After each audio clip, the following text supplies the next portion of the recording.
Shalom. I want to give all the glory and the praises to Yahweh, but Hashem, Yahweh Shai, but Hashem, Rakah, Kodash. Them belongs to the apostles, the elders, and the bishops, great millstone. Shalom to hopeful elect, draw the remit of the Israelites and Israelite foreigners that don't look like the Israelites, but they are Israelites. Shalom. Now I'm gonna start off at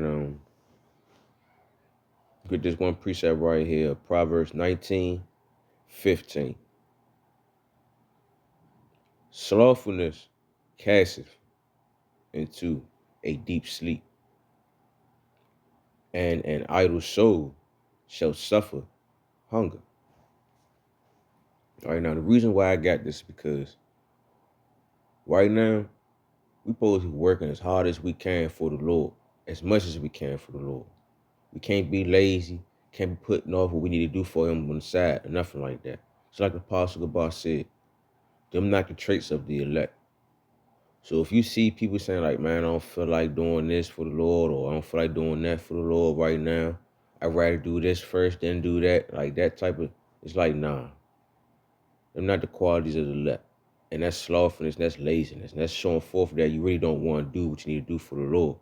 You really don't want to do what you need to do for yourself at the end of the day to get salvation. You choose death. All right, now, I'm going to read the precept again. It says, slothfulness casteth into a deep sleep. Now, when I was just looking into the precept, and I was just looking around, but something told me to look into the word casteth. So I looked into it. I know it's like when you fall and you just like deep slumber in a way. But when I looked into interlinear, man, it fucked me up. I was like, oh damn, Lord ain't playing. But let me go get it real fast. All right. Strong's H 5307. Not foul. Not foul. Okay, and it says, as you see, it says to fall, lie, be cast down, fail, of course. But the main part right here when it says right to fall, in parentheses, a violent death. I'm like, whoa, a violent death. Ain't no regular death, a violent death. And then as I was thinking about it, why it be so violent, because at the end of the day, in order for you to be the sluggard in this truth, you got to know the truth. You got to know what's going on in order for you to be a sluggard. And the Lord says that if you fall out this, you're going to get more demons on you, like 7 more demons, I believe it said. So it's like, damn. So when you cast this out of His ministry, you basically going to catch a violent death. You being a sluggard, yeah, that's basically what's going to happen. And then I also look into the word deep sleep. It says into deep sleep. Strong's H 8639. Tardema. Tardema. And it says deep sleep. In other words, a trance. So it's like you in a trance of a violent death. Like something basically you in a trap that you can't get out of. You're stuck. So when you cast it for the slothfulness, when you cast it out for slothfulness, man, that's violent death for you. Ain't no coming back from that. Because the Lord gave you a chance and you said, fuck that. I'd rather do this instead of that. You don't want to be that way, man. And it says in the precept, and an idle soul shall suffer hunger. A stagnant soul, basically. You want to be stuck still, don't want to really put in no work for real. Half-ass putting in work. Oh, let me go get that word idle real quick, though. Strong's H 7423. Remia. Remia. And it says laxness, slackness, slackening, deceit, treachery, and other. Perfect example.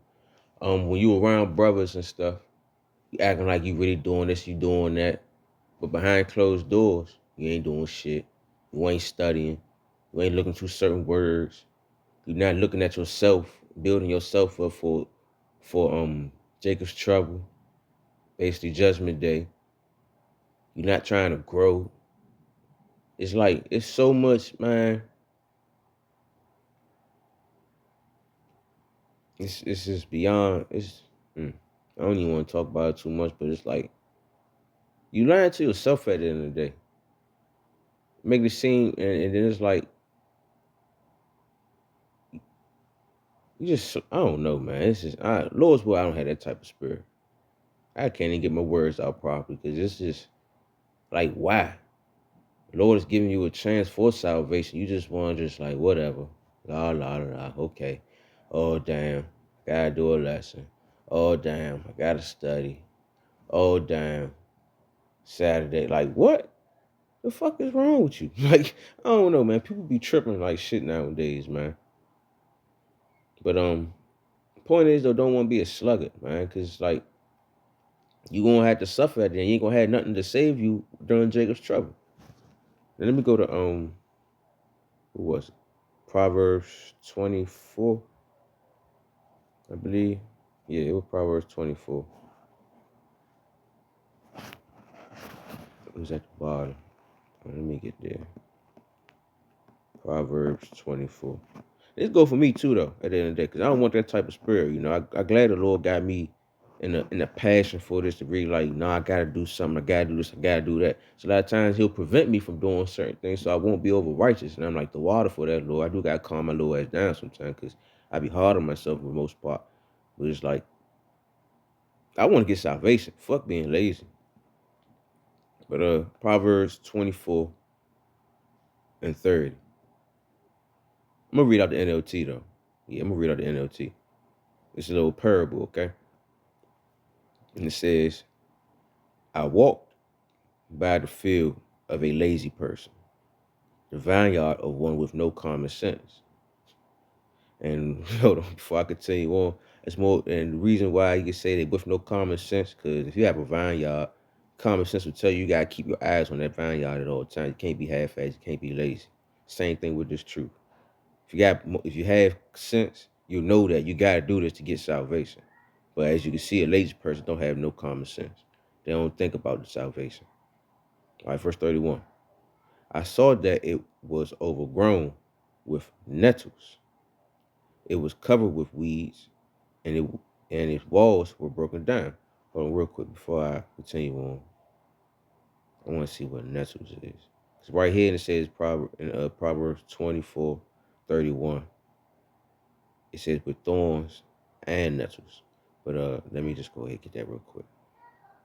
I don't remember what nettles is. Shalaki. Nettles.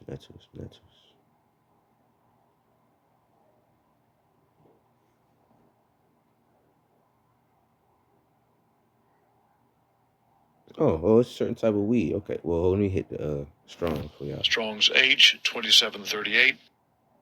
Charul. Charul. All right, they're going to use the same word, but it says weeds, kind of weed. It said perhaps chickpeas. I don't know. But basically, type of weeds. But the point is that, let me go back. I was sloppy. All right, the point is that the vineyard, the crops is being overthrown with weeds. And you know, when weeds and stuff like that grow, it absorbs all the water stuff that the crop's supposed to be getting. And you supposed to be nurturing, you supposed to be getting rid of them weeds, make sure that your crops grow so you can have something to eat on, and so you can have your crops can grow properly, basically. But let me read 31. I saw that it was overgrown with nettles, it was covered with weeds, and its walls were broken down. Then I looked and thought about it. I learned this lesson. A little extra sleep, a little more slumber, a little folding of the hand to rest, then poverty will pounce on you like a bandit. Scarcity would attack you like an armed robber. So just that one moment you get caught slipping, you rather do something else instead of what you're supposed to do. Everything's being taken from you. Now you're left with nothing. Basically what he's saying. And that's how it is with this truth. At one moment you want to take your hand off the plow, you choose to go do other things, and you continue on. The Lord gonna take the spirit off of you, your ass left with nothing. in other words. That's why you gotta keep this plow. You gotta be in this day in, day out, doing something towards the Lord, something for the Lord. Because you gotta remember, He sees and He knows everything. And he says commandments that we had to follow at the end of the day. Now I'm about to go to Proverbs 20. I believe it's verse 4. Yep, Proverbs 20 and 4. The sluggard will not plow by reason of the cold. Therefore shall he beg and harvest and have nothing. So basically, well, I'm going to read the NLT too. Those too lazy to plow in the right season will have no food at the harvest.